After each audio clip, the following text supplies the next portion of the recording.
personally my favorite guy to watch on this list. And you should know who that is when I say my favorite. I've only had one favorite. I've only had one favorite in the last 5 years. It's Keilyn Williams.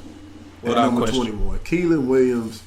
And we kind of alluded to him last week when we talked about Jesse. Yeah. You know, if Jesse doesn't get hurt, he's probably bigger on the list, better on the list. Yeah. But with Jesse getting hurt, it basically sets up Keilyn Williams.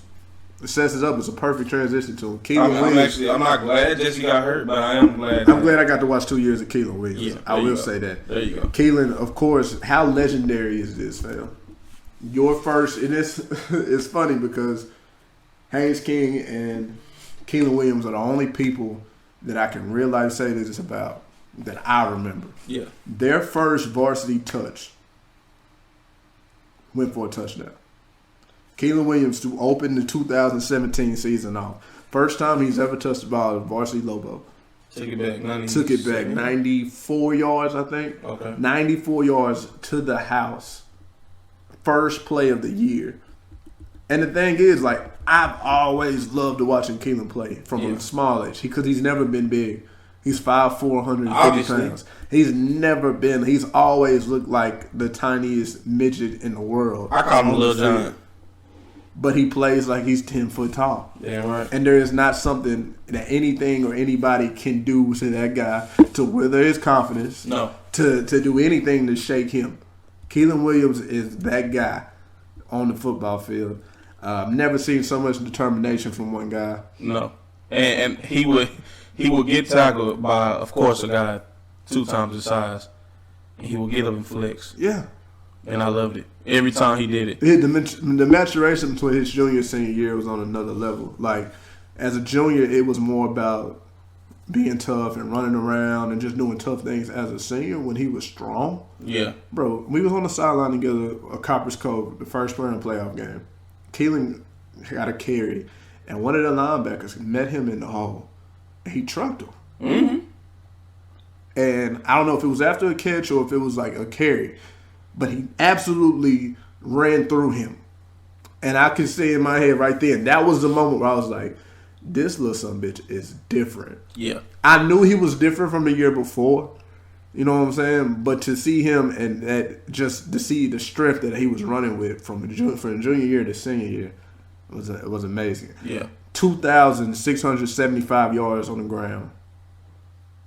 And to be honest with you, he probably had another 800 yards if he didn't dance as much as he did. Yeah. Now, that's the thing about Keilyn. He was frustrating to coach. He definitely was a dancer. It's hard to coach a line for a guy that's going to bounce.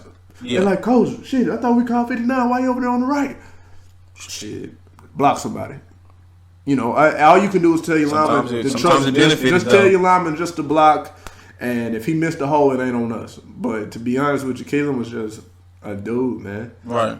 20 touchdowns his junior year, and in the 5th round of the playoffs, the game we lost, the Waco Midway. You remember? He did something special in the game. You remember what he did? I do remember he threw a touchdown. Threw a touchdown pass to AC, man. His little ass threw that like damn ball straight up right 58 tailback pass. It looked good too. And it looked damn good. And in all honesty, it's a wet, rainy day. Yes, he put it right on target. And he puts it on target. One of the more accurate passes that was thrown that day. I ain't saying he was better than Haynes, don't get me wrong. But that day, it was a damn good pass. That touchdown pass, where he put that ball at, I don't know if he did it on purpose. But he threw the some bitch, and AC went up and got it to where only he could catch it. Yes, he did. 20 total touchdowns as a junior. His senior year, just as potent, 1,550 yards on the ground, 18 touchdowns on the ground. Here's what makes Keilyn different than me for a lot of backs, and this is why I think Keilyn, IMO, second best back in Longview history. Wow. Not Longview history, but since 2000. Okay. I put him over Tyler McCray. This is without Fred Talley. If Fred Talley isn't included, I got Keilyn 3. Yeah. But Keilyn caught 564 yards worth of passes as a running back. And 9 touchdowns. So he's got the receiving stats of D-Rob. Yeah. He's got the receiving touchdowns of TB.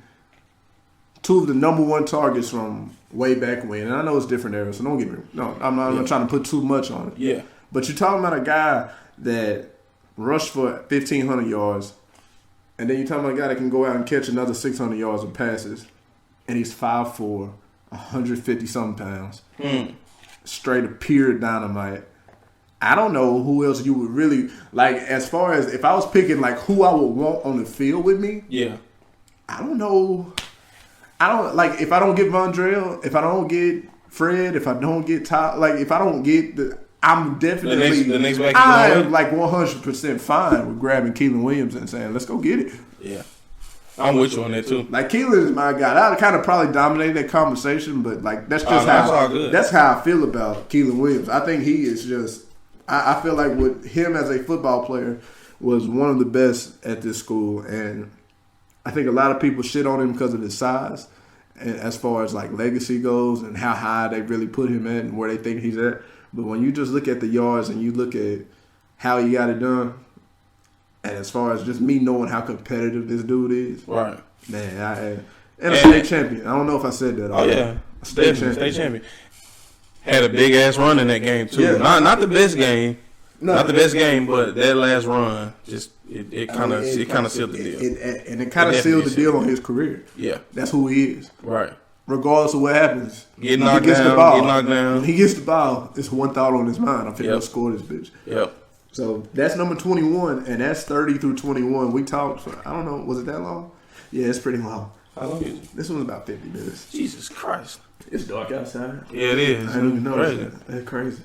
But yeah, man, this is damn, the liquor store almost closed. Yeah, they definitely talked for a long time. Yeah, damn.